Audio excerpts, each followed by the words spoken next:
I'm good.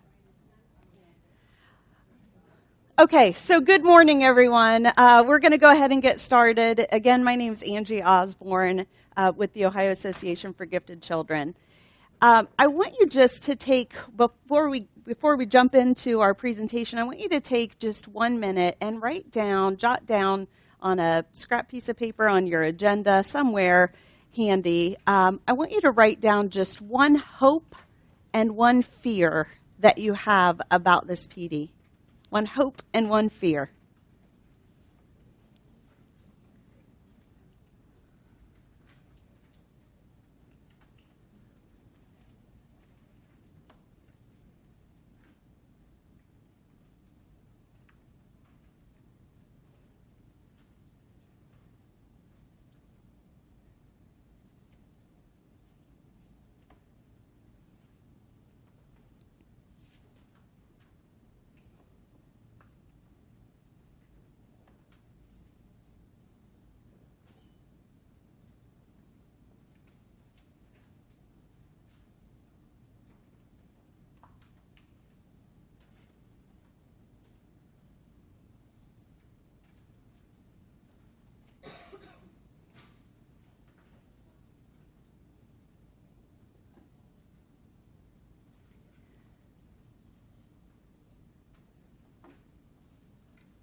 So as we work our way through the next couple of days worth of professional development, we want you to take some time to reflect on those hopes and fears as we go.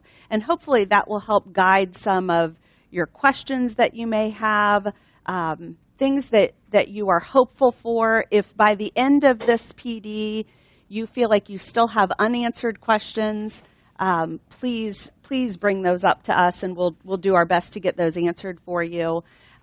If we have not set aside some of your fears for you, please also bring those up to us, and we'll work on those for you as well. So be thinking about that as we go through. So we're going to start off today talking about identification of gifted students in Ohio. Our goals for the module, really, we want to make sure that you are familiar with the list of assessments that are available and that have been approved by the Ohio Department of Education when you are identifying gifted students. We want to make sure that you understand the areas of identification, the areas that students can be identified in the state. And we want to make sure that you have an understanding of how to select the most appropriate instrument when trying to identify students, the most appropriate instrument for your school district, for your special circumstances in each district. All of our presentations throughout the 2 days are aligned both to ODE's competencies, so those list of competencies in the new operating standards. The sessions are all aligned. This particular session will meet competency G.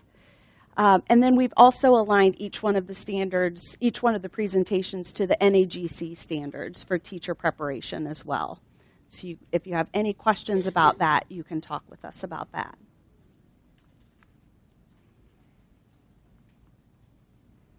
Okay, so you should have received, as a handout, a document called Gifted Education in Ohio, Facts for Parents.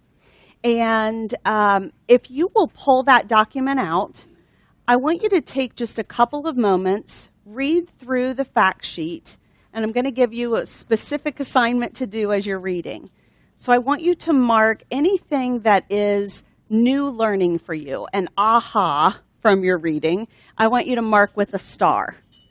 Anything that is previous knowledge, something that kind of confirms what you already knew about identification, you can mark with an exclamation point. And then something that maybe makes you question or something that you wonder about, you're not quite sure about, you can mark with a question mark. Any questions about the activity I'm giving you? Okay, I'm going to give you just a few minutes to read through that silently and do your marking.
So it looks like people are starting to finish up their marking. If you're not quite finished, it's okay.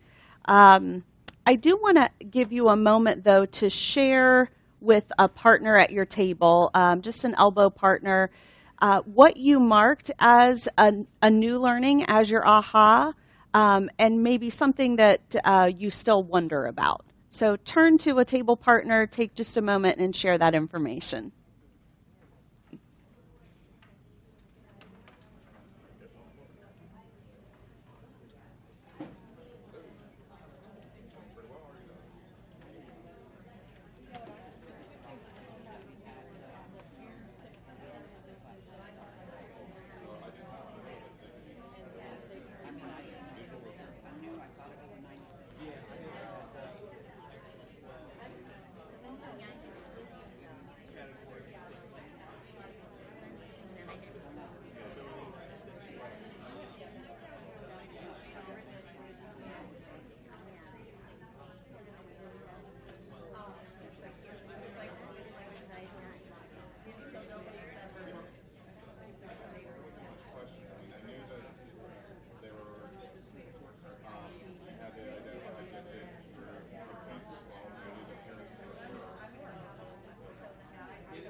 Okay, let's come back together.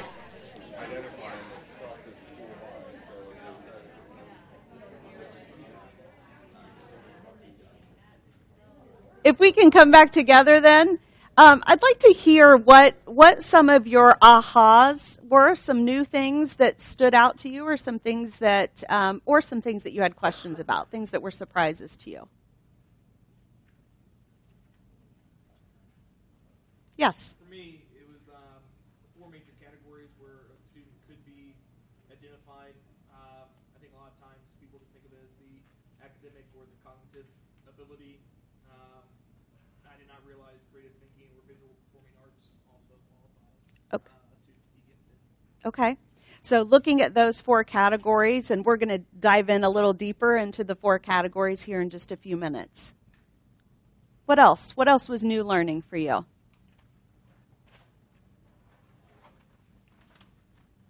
We Yes. were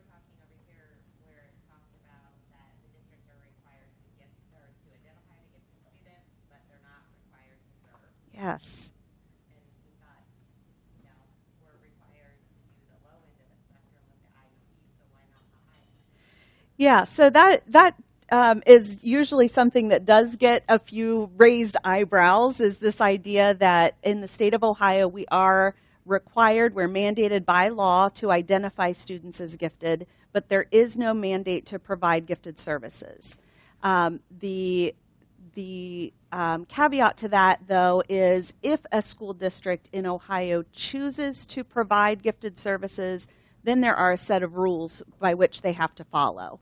And those rules are the operating standards, so which are newly revised for us. So it is a matter of each district making that choice. Obviously, that's what is in the best interest of students, but without that mandate, districts do get to choose whether or not they provide those services currently. Do we have another over here?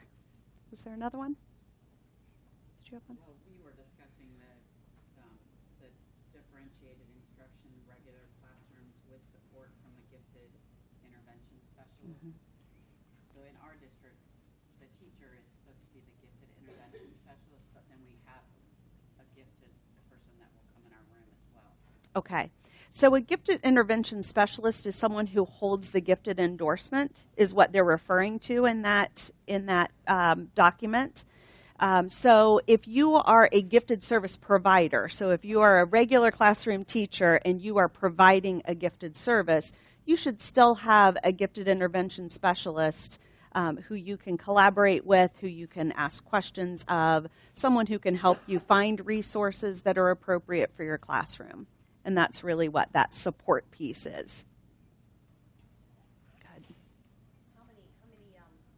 What's the ratio? Do they have a ratio set or anything, like one gifted, someone with a gifted endorsement, how many classrooms or students they can serve? So it depends on the service setting. Let me repeat the question for you. The question was, is there a ratio of students to gifted intervention specialist or to service provider that's set in the operating standards? And the answer to that is yes. However, the specific number of students depends on the service setting. So, for instance, if students were being served in a gifted, self-contained classroom, all gifted students all day long with a licensed gifted intervention specialist, that classroom would be limited to 20 students, 20 gifted students in that class. In a regular classroom setting where perhaps there's cluster grouping taking place, the regular classroom teacher is providing that service, the number of students in that classroom needs to be comparable to whatever any other classroom would be in that district. So there's no set, the state does not say in a regular classroom setting that's being used as a gifted service that there's a set number, but it needs to be comparable. Yes? I was interested that it's considered services, advanced courses, differentiated instruction is only one of these things. AP courses, and then resource rooms, these are all considered viable solutions. Is it in the operating standards, I'm assuming, as far as what is considered services and what's not? And where do you find the operating standards? Yes. So the question was, are there service settings outlined in the operating standards, and where do we find those standards? The service settings are outlined in the operating standards, and each version of the operating standards, these get revised every few years. Every year it outlines exactly what the service settings are and who can teach in that setting, what it looks like, and what those caseload and class size maximums are. The operating standards can be found on the ODE website if you search for gifted. They're also located on the OAGC website as well, so you can pull those from either place. And it does outline anything from a regular classroom setting with a cluster group, a resource room, AP honors courses, College Credit Plus courses count as a gifted service, could count as a gifted service, I should say. All of these service settings really depend on the students what the student's identification is, how those students are in the class and who's teaching the class, and if they've had that professional development or hold the licensure. Any other ahas or questions, things you wonder about? Sure. Sure. Okay. Testing. I do have a question. Yes. So this coming year, the WEP will be maintained by classroom teacher? So so the question was how will the classroom teacher be the one writing and updating the WEPs? The WEP is Written Education Plan. The way that this is intended to be is that a gifted service provider will have the training so that they know how to complete those WEPs. But each WEP should be done in conjunction with a gifted intervention specialist, someone that holds the license. So I know in my own district, I am asking my classroom teachers to come up with those goals, those measures of progress that make sense for their classroom and for the students that they're working with. And then I will help them make sure that the goals that they have are appropriate for those students.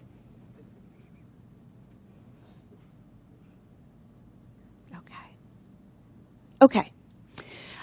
So we're going to move on then to definitions, and the question or the comment was brought up earlier that it's surprising that gifted education, that services are not mandated in the same way that they are for special ed. Really, that has been in large part due to there being no federal guidance when it comes to gifted. You'll see here there is a federal definition of gifted, comes way back from 1972, the Marland Report to Congress. And as you'll see, it lists several different areas of potential giftedness. And it talks about students having evidence of high achievement capability. And it really is their capability is the key to that whole definition. But this is the federal definition that kind of guides gifted education overall.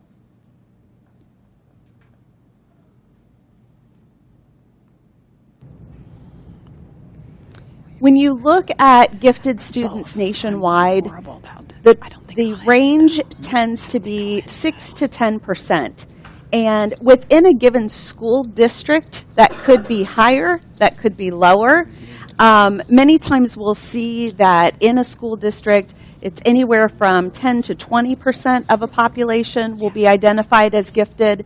That change or the variance there between what I'm showing you on the screen and what you typically see in a school district could be due to the fact that some of these people these are people who have been identified as gifted. We may have many more gifted individuals who are in our population who simply haven't been identified or who haven't received services. And as those services are provided, students are able to maintain the achievement, that capability that they showed early on. Without those services, sometimes those students' ability tends to decrease over time. So there could be some disconnect here as well, which is why identification is so important. And you're going to see as we go through this morning and talk with you about ways that students can be identified, why it is important to have multiple ways to identify those students. So Gifted in Ohio, this is the official definition of gifted based on the state of Ohio. This is directly from Ohio Revised Code, so it is part of the law.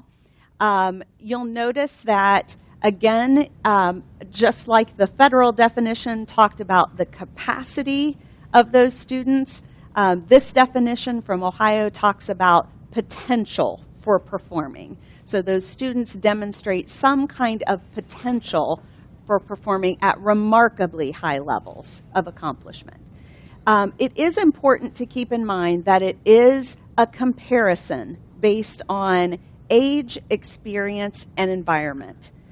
So as we're looking at a younger student, perhaps, we're not looking for them to be doing things that adults would do. We're looking at them being exceptional compared to other students of their same age and experience.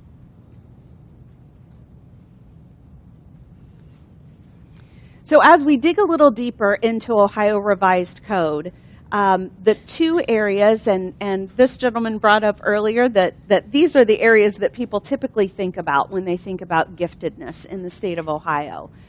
Superior cognitive ability is the first area that a student could be identified as gifted in. Superior cognitive ability is general intellect. And for a student to be identified as gifted in this area in the state of Ohio, they do need to score 2 standard deviations above the mean on an approved standardized test.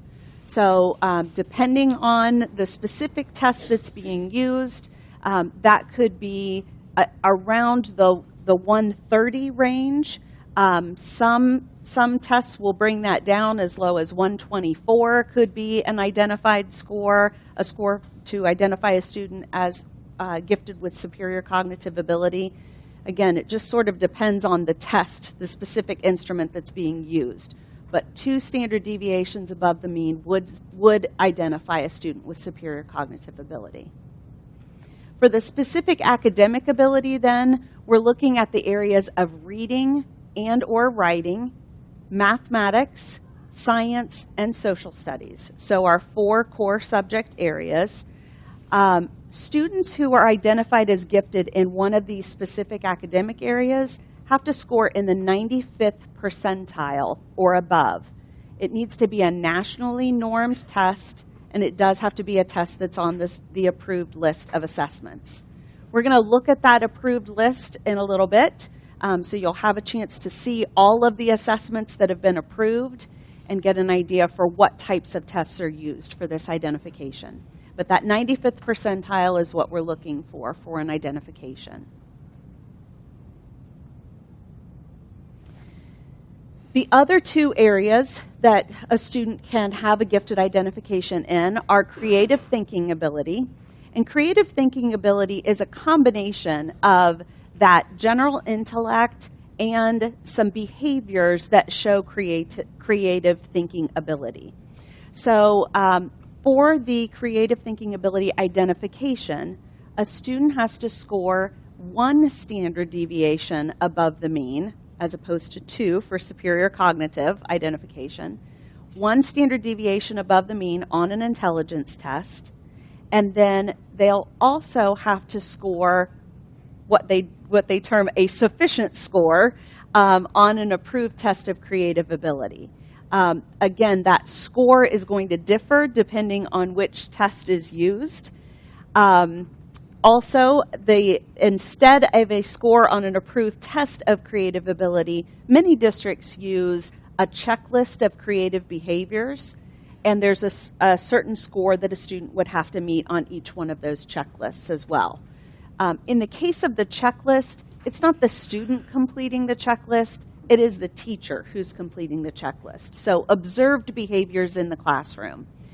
The checklists that are used are typically about 10 questions, 10 to 12 questions on a Likert scale. So if a student hit that first 1 standard deviation above the mean on an intelligence test, then the teacher would be asked to fill out the checklist of creative behaviors for that particular student. Okay. And then finally, the final area is visual and performing arts. There are a lot of categories that fall into this. That includes visual art, which can really be any type of art medium. That could be drawing, sculpting, photography, any medium that they want to use for the visual arts. And then for performing arts, that includes dance, drama, and music, both vocal and instrumental music. Students can be identified in any one of those areas or in all of those areas. For identification in this category, a student has to either submit a portfolio of their work in the case of visual art. In the case of the performing arts, they would actually do an audition or some kind of performance. Whether it's the portfolio or a performance, those are judged by a panel of experts in the field against a rubric that's provided by the Ohio Department of Education. If the student meets a sufficient score on that rubric, then they would be identified as gifted in that particular area. There is a checklist of behaviors similar to the creative thinking ability that goes along with those visual and performing arts areas as well. And so we would be looking for those specific behaviors. Any questions about the specific areas in Ohio Revised Code that a student can be identified in? I have another question. Yes, that's fine. We have these kids that get tested year after year after year after year. At the parents' request. That, let it go, right? So state law says, the question was students who get referred again and again, year after year, what do we do about that? State law says that parents have 2 opportunities per year to have their students referred and tested for a specific area of gifted identification. So many districts may offer a whole grade testing opportunity, which we'll talk about a little later.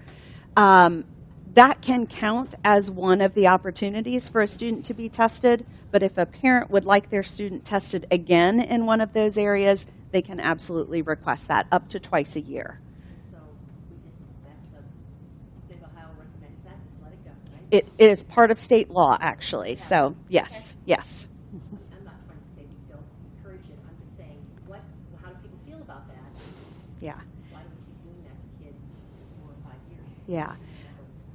Yeah, and there are a lot of mixed feelings perhaps on that testing piece. I tend to be sensitive to over testing of students, but at the same time, if students are showing some of those behaviors, which you'll get into a little later today when we get into the characteristics of gifted students, if they're showing some of those characteristics and behaviors again and again, I feel like it's not a bad idea to gather that information and at least have some baseline data to see where the student's falling.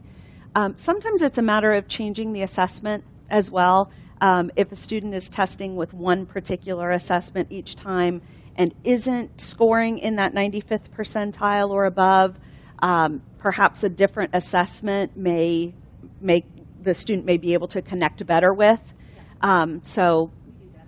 I just have seen over the years, kids are in the mix all the time, and it breaks my heart when they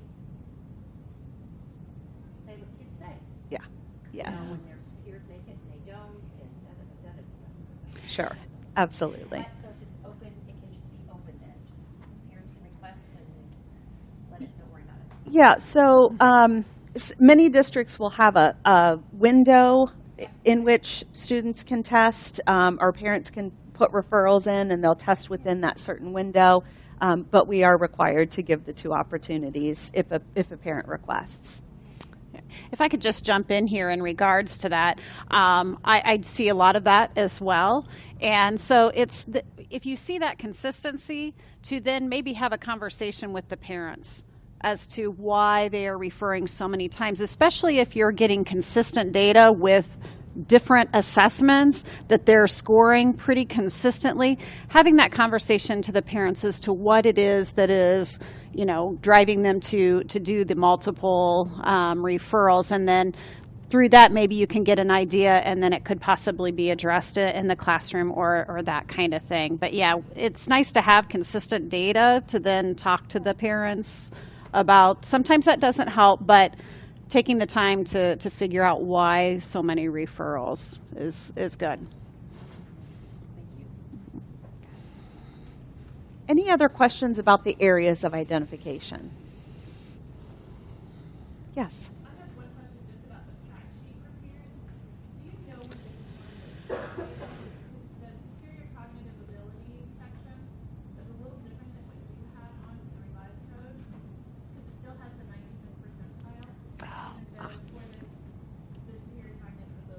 Yeah. that part is not necessarily that's- on there anymore? Yeah, so the and thank you for bringing that up. The fact sheet that you're looking at does talk about a student can be identified with superior cognitive ability if they score in the 95th percentile on a composite score on a particular assessment.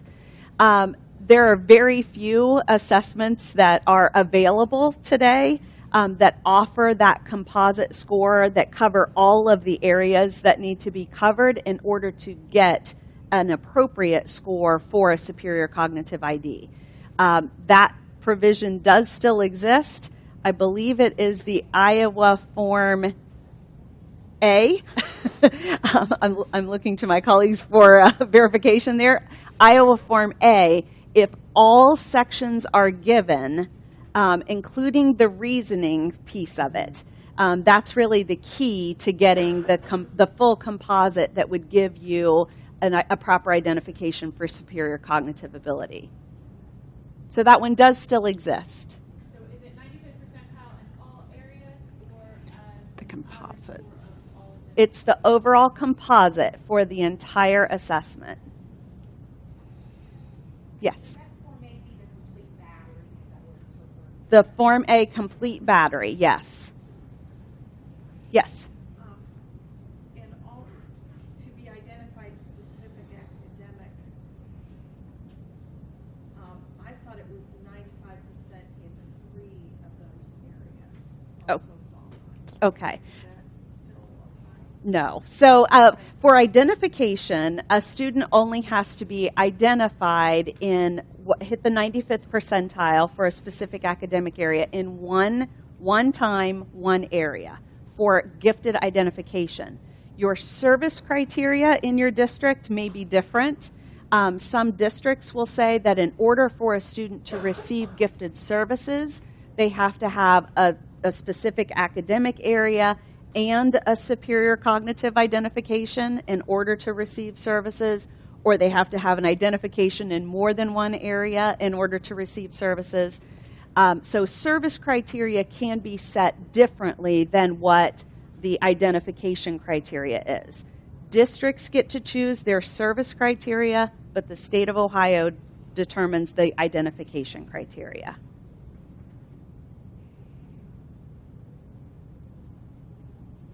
Any other questions on this? Okay. All right. Thank you. Okay. Good morning, everyone. I'm Suzanne Palmer, also with the Ohio Association for Gifted Children, also a gifted coordinator as well. So I deal a lot with the identification piece in my role. So one of the things that Angie had talked about was the different areas of identification and those definitions in order to identify a student as gifted. And we were talking about some of the different tests or, scoring on an approved test, that kind of thing. And that's what I want to have us take a look at now is the chart of approved test instruments by the state of Ohio. There is a test review committee that meets on a regular basis that does look at the different assessments as they're brought forward as new tests come out, new additions, things like that are brought forth. The committee will review it to look at whether or not it will be on our list of approved instruments for gifted identification.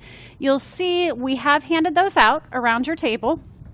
And you'll see that it is lengthy, which is a good thing, because every test measures it, whether it be the cognitive ability or the academic, differently. And as Angie mentioned, with having students referred multiple times, sometimes it can be good to use a different assessment, especially when you're looking at that cognitive ability.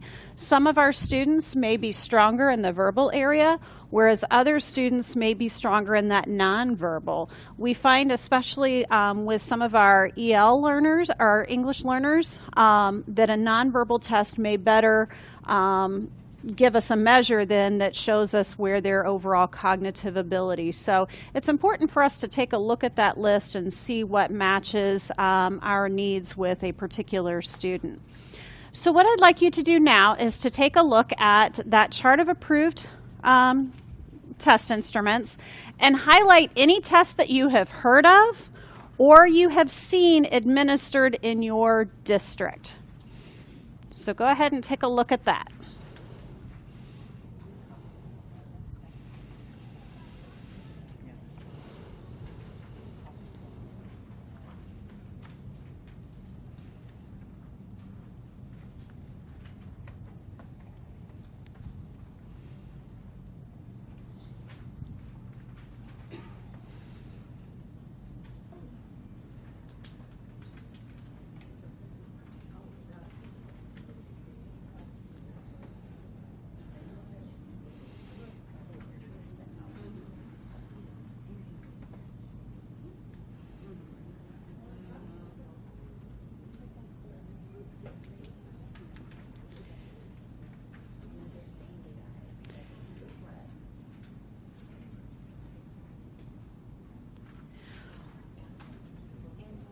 After you've had a chance to go through and highlight those that you've heard of or that your district perhaps uses, what I would like you to do is to either circle or write down one test name that you were surprised to see on that chart, and then one question that you have about the approved assessments for gifted screening and identification. So one test that you're surprised to see on the list, and then the second task is to write down a question that you have about the approved assessments for gifted screening and identification.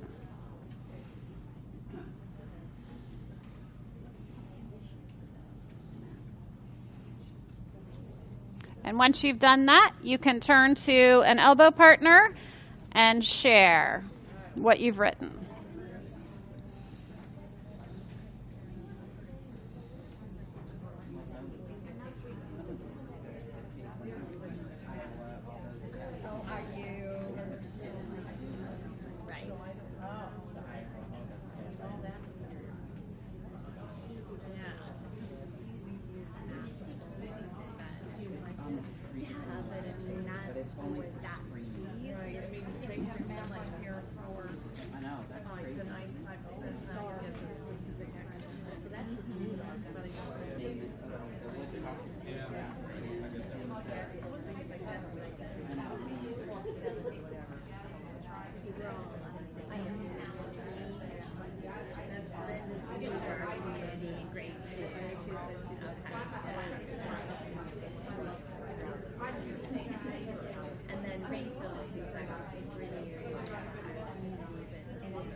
But so far,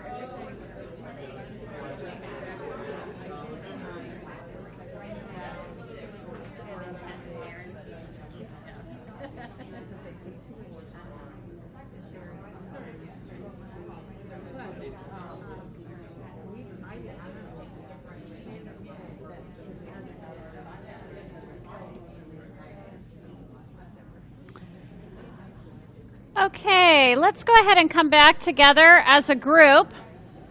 Thank you for sharing with your partner. What were some of the things that you talked about as far as, let's start with any tests that were on the list that you were surprised to see on the list? Yes. I wasn't so surprised at seeing them on there, but the ACT and the SIT for such younger grade levels, like 6th grade for both of them. Okay. I was kind of shocked to see that. All right, so the ACT type of test. How many of you are familiar with the Midwest Academic Talent Search? Okay, that is where we do have those students taking the above grade level tests to help. You know, sometimes with the on grade level achievement test, they ceiling out, and so we don't know how far advanced they are. And so those above grade level tests do really give us a sense of how far ahead a student may be. So that's one that often comes up, is that ACT, SAT on there. Okay, other tests that you may have been surprised to see.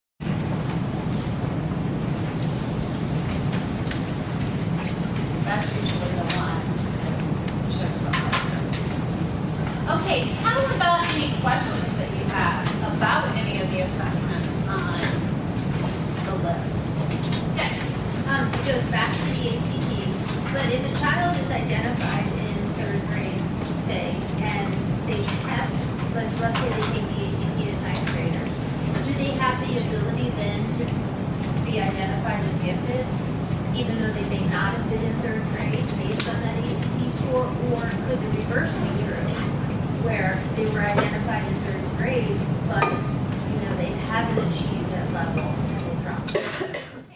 The question is, as far as if a student does not test at the gifted level earlier in their school career, but then they do later on, or could the reverse happen? Yes. As far as a student could be identified earlier on, and then as far as when they take that ACT, the next time it flows below the 95th percentile or any assessment, they do not lose that gifted identification. So once identified, always identified in the state of Ohio. So how many of you are MAP districts? You administer the MAP. Okay, so you most likely administer the MAP 2 or 3 times a year. You may see some variation with scores. One test may be at the 96th percentile. The next one drops down to the 92nd or 93rd percentile, just a few months later. That's okay. We expect to see a little bit of variation in that, but the student does not lose that gifted identification despite future assessments. And then as far as, yes, a student, anytime they take an assessment that is on the approved list for that particular grade, then yes, they can be identified, whether it's in kindergarten or whether it's all the way to 12th grade. Good question. Other questions? We're switching to the maps the first time, and there's no IQ component. So how do we identify superior cognitive? Okay. That's our only testing. The MAP is only an achievement assessment for reading and math. There is the science MAP test, but that has not been proved for gifted identification. So it is just the math and the reading. You are correct. It is not an assessment that can be used for the superior cognitive ability. I'm a MAP district as well, and we use a different assessment to do our whole grade screenings. You will have to use a different. And you still do that in your district? Yes, because we are required to. Yeah, good question. And there's also, too, with the MAP testing, something to keep in mind is, you can use the MAP for primary grades for gifted identification in grades kindergarten and first grade, but then you can't use it beyond that. They have to use the MAP 2.5 in order to be identified from second grade on. Other questions?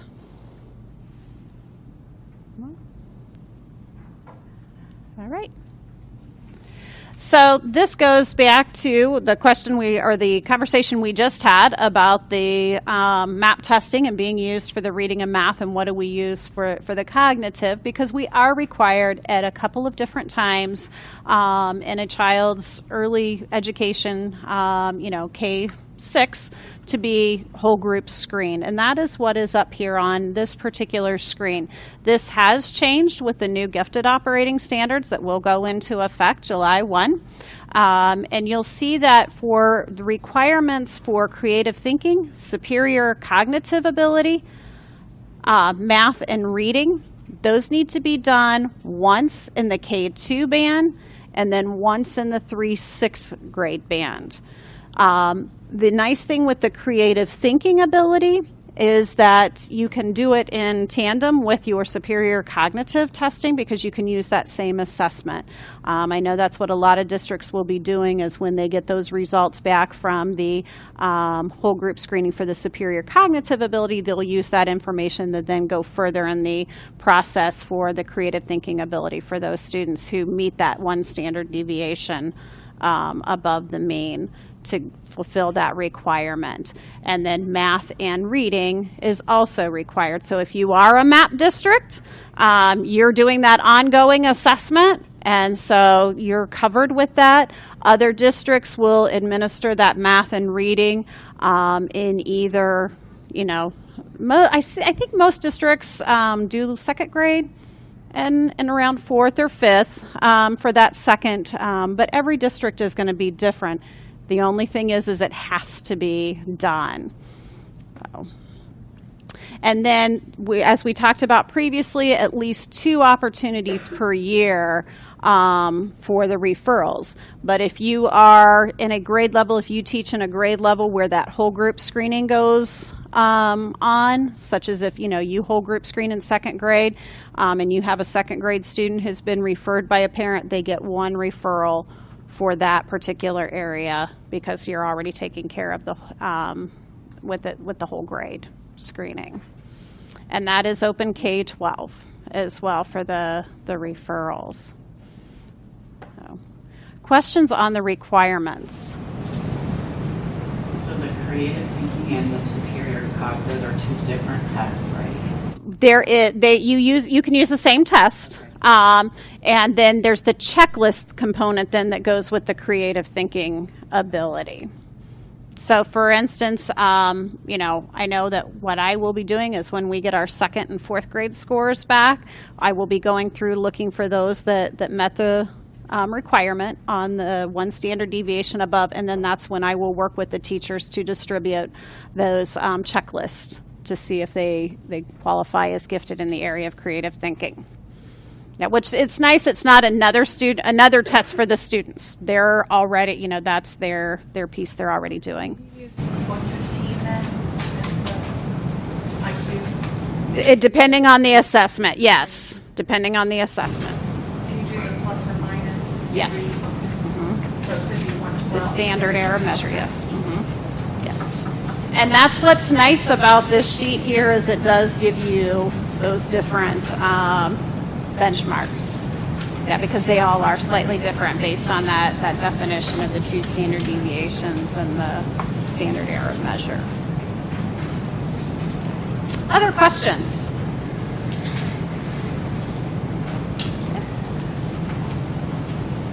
Okay, so we talked a little bit about the referrals. The referrals can come from any of the individuals up here. The child can refer him or herself. I've had students that have referred themselves. Parent, obviously, those are the majority, I think, of what we get. The child referral of a peer. And others, such as a psychologist, teacher, community member, principal.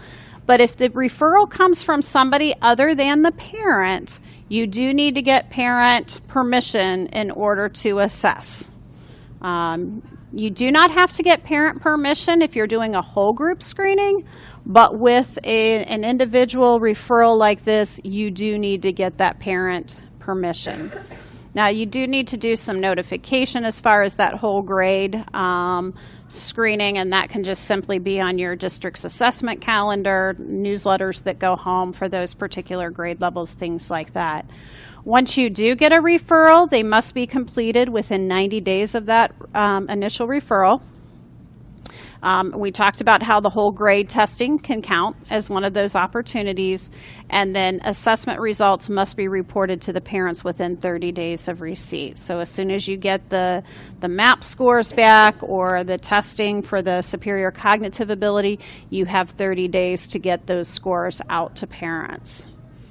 So again, we are mandated to identify and notify families of testing scores.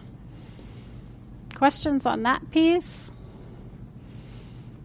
I will tell you, too, that some districts handle the referrals differently. Some may set a testing window. One may be in the fall or, winter, and then one in the spring. And so you have to have that referral turned in by a certain date in order to have that testing done.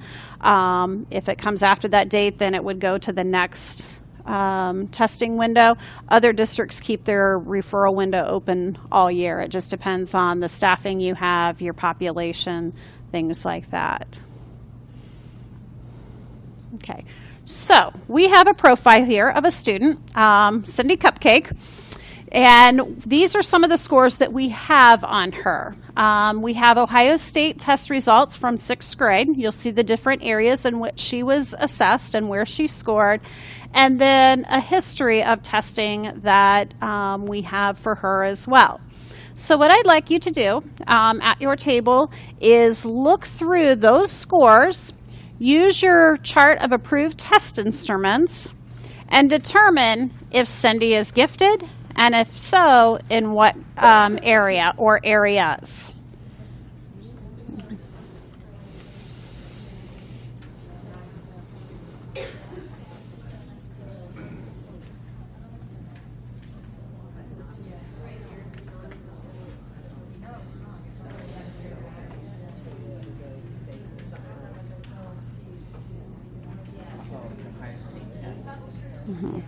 Like the air, yes.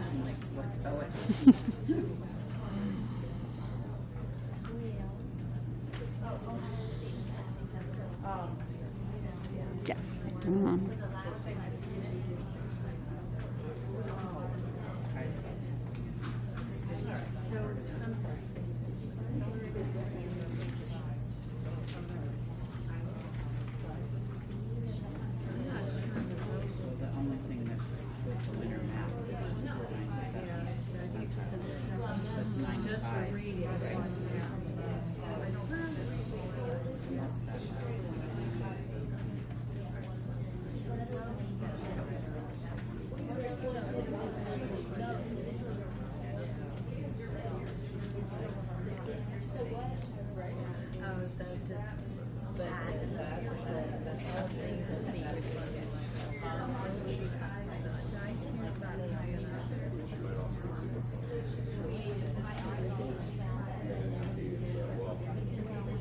And then AP is that would be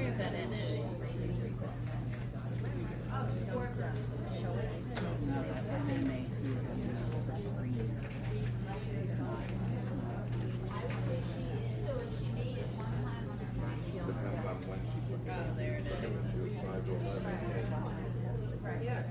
She had to have a 125. This does say 120. I think you guys are 125, ages 5 to 11. So in 6th grade, she's 12. So it was 126, so she missed it. Depends on her birthday is. That's page 2 is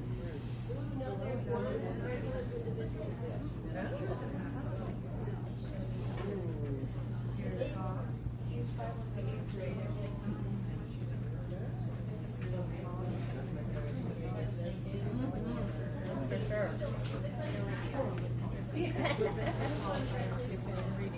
Yeah, reading. Winter math.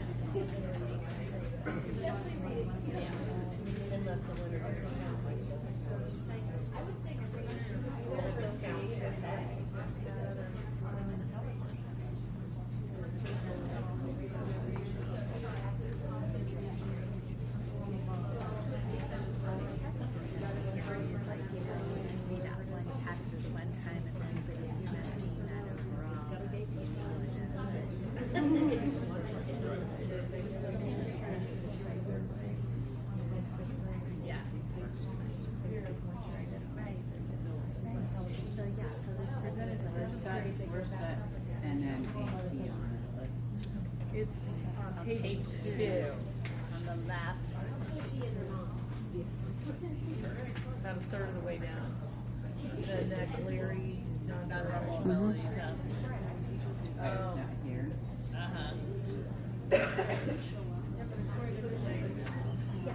And that's what's heartbreaking.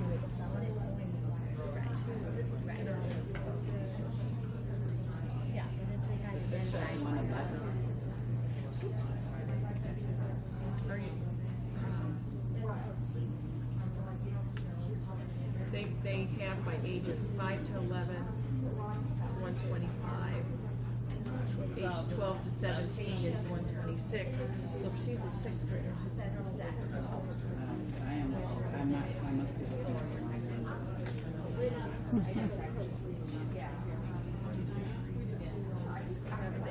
down on page 2.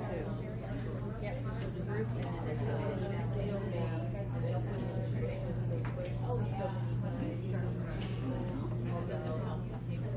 So that, yeah, that's the one. When did they give it? So you don't know when they gave it. Yeah, because They give it where she's from. Right. Give it where they should. So it doesn't tell you when it could be. And then this is like. Maybe not. just depends when her birthday is. 11 or 12. If she's 11, she's gifted. If she's 12, she's there. But the winter math Yeah, but that would be superior cognitive. They go by the math is like specific academic.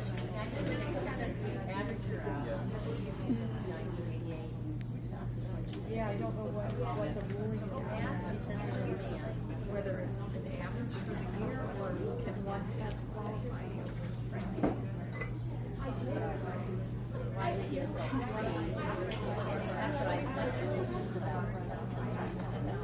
Yeah, but I mean, like. But you know what? That's interesting what she said.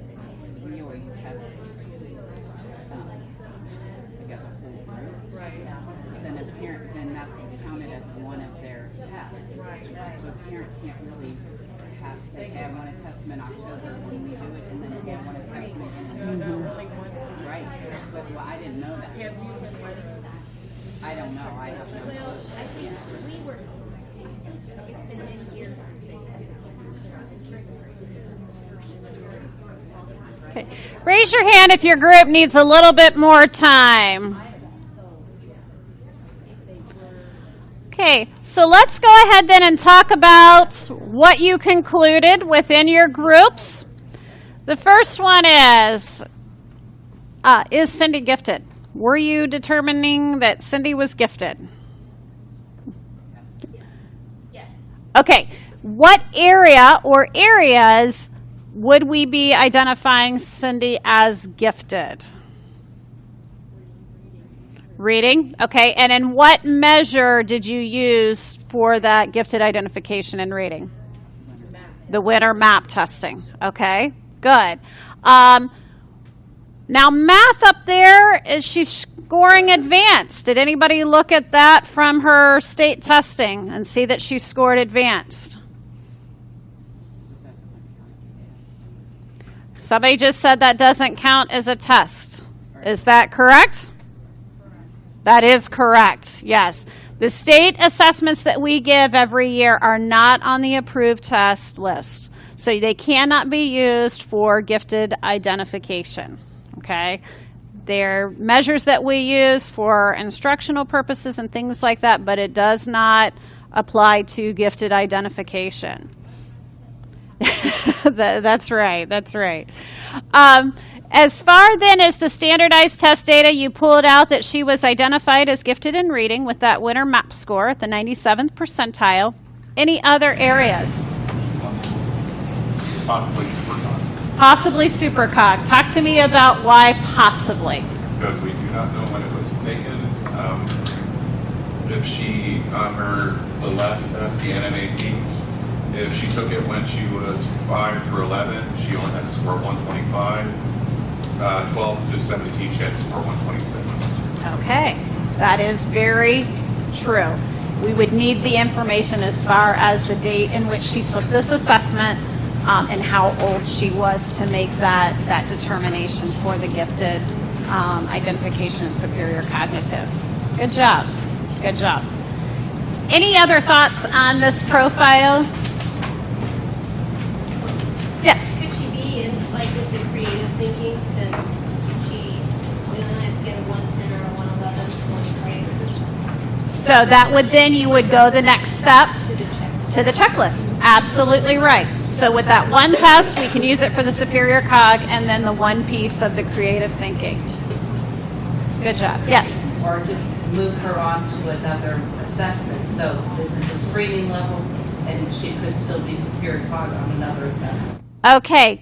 Great point, great point. And I heard that conversation up here as well as, oh, but she was so close. If she was, 12 when she took that Naglieri and had the 125, then yes, we would give her another assessment if she fell within the screening range that the district has established. So there are the screening range or the screening scores, and then there's also with the gifted identification piece.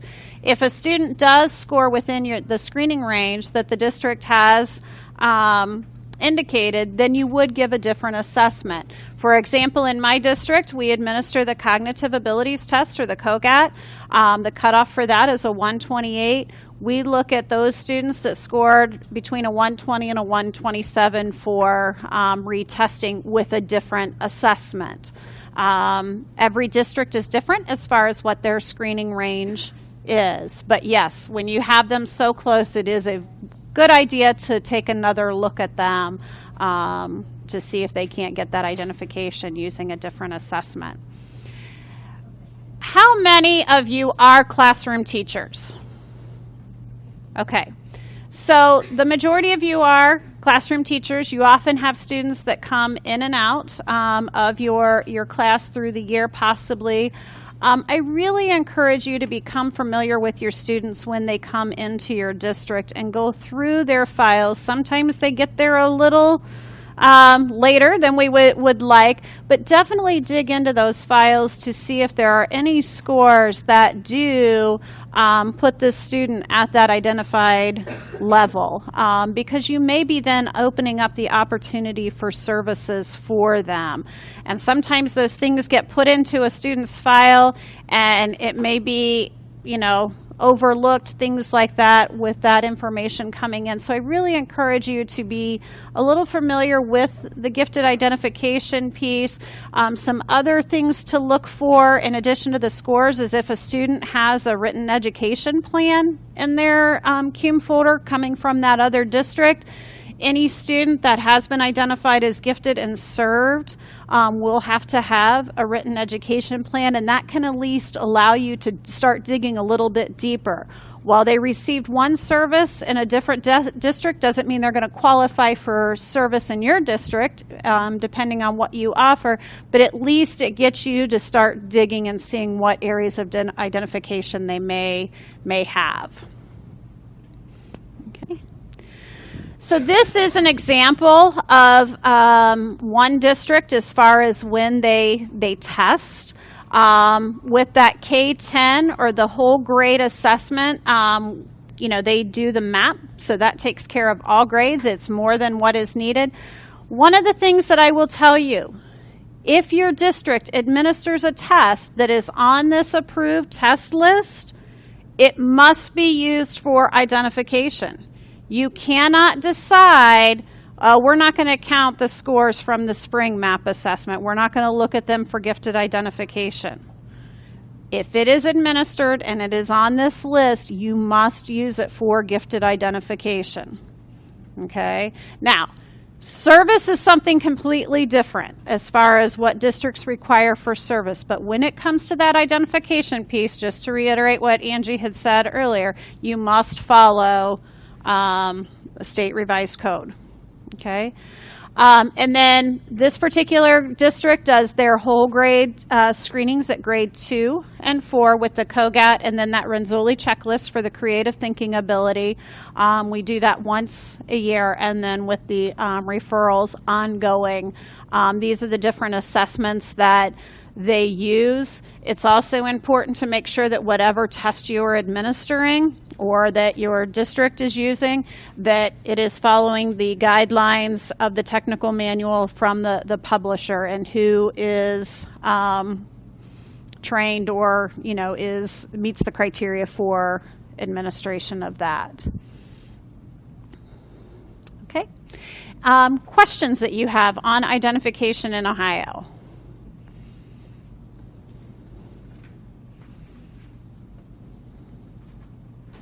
No questions? All right, so let's just take a couple of minutes and get your biggest takeaway from this particular section of the training.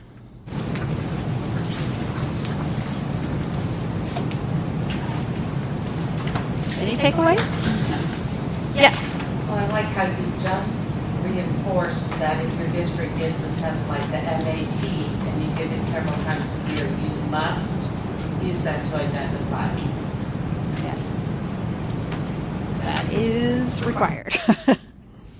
So the other example with that too is there is a case too where if your district is giving a test for a completely different purpose. For instance, several years ago, my district participated in Reading First. And as part of Reading First, we administered the Terra Nova to measure students' progress in that program.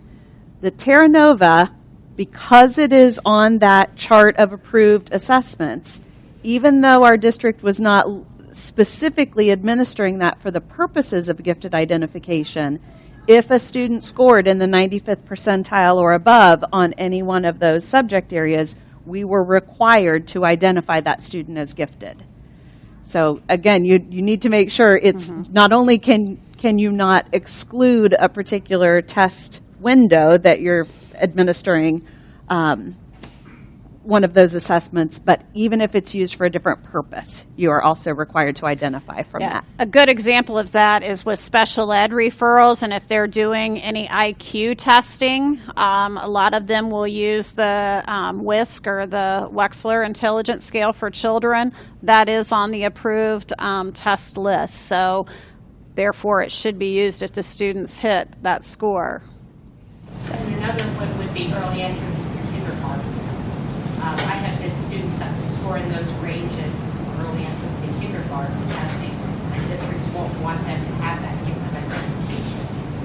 But my question is, are we required to give it to them if they're not in school? Well, when they come into school, because it would be less than 24 months old, then yes, you could use that and should use that for initial gifted identification.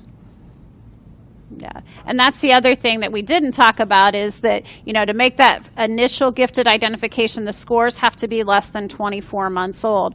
So if you have a student that's moving into your district from, let's say, another state, and they had the Iowa test and they scored at the 95th percentile in math, and it was administered less than 24 months ago, then you can use that to make that initial gifted identification.